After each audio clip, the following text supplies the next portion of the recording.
So Pawan Kalyan గారి మీద మీ అభిప్రాయం ఏంటి? ఆయన కూడా పర్వాలేదు మామూలుగా. ఇప్పుడు చంద్రబాబు నాయుడు గారు ఆయంలోకి వచ్చాడు కనుక ఆయన కూడా పర్వాలేదు. చంద్రబాబు నాయుడు గారు 4వ ముఖ్యమంత్రి. ఆయన గురించి కొత్తగా చెప్పేదేం లేదు.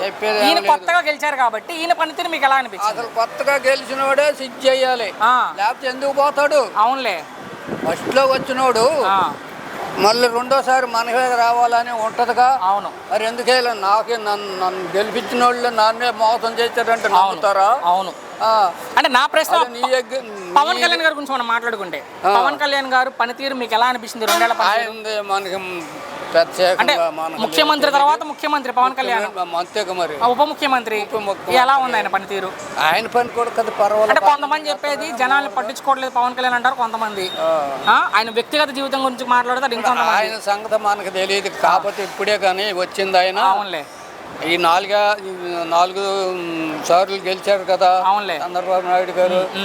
నేను మామూలుగా ఆడకే అమరావతి ఈ మొత్తం తిరిగిన ఉన్నాయి. ఓకే, మామూలుగా.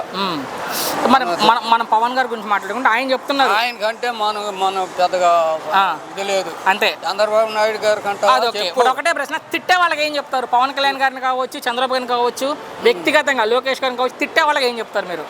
తిట్టేది ఏముంది, లోకేష్ గారు కూడా పర్వాలేదు. తిట్టే వాళ్ళకి రకరకాల రోజా గారు ఉన్నారు.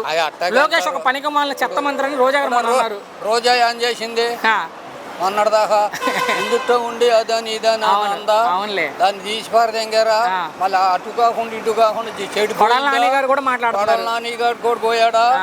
మొత్తం ఒకటే ప్రశ్న, వంశీగాడు పోయాడా? తిట్టే వాళ్ళందరికీ మీరు ఏం సమాధానం చెప్తారండి? వంశీగాడిని దాసింది ఎవరు? చెన్నేటి రామారావు. అవునులే. మొత్తంగా ఒక మాటలో మీ అభిప్రాయం ఏంటి? తిట్టే వాళ్ళ మీద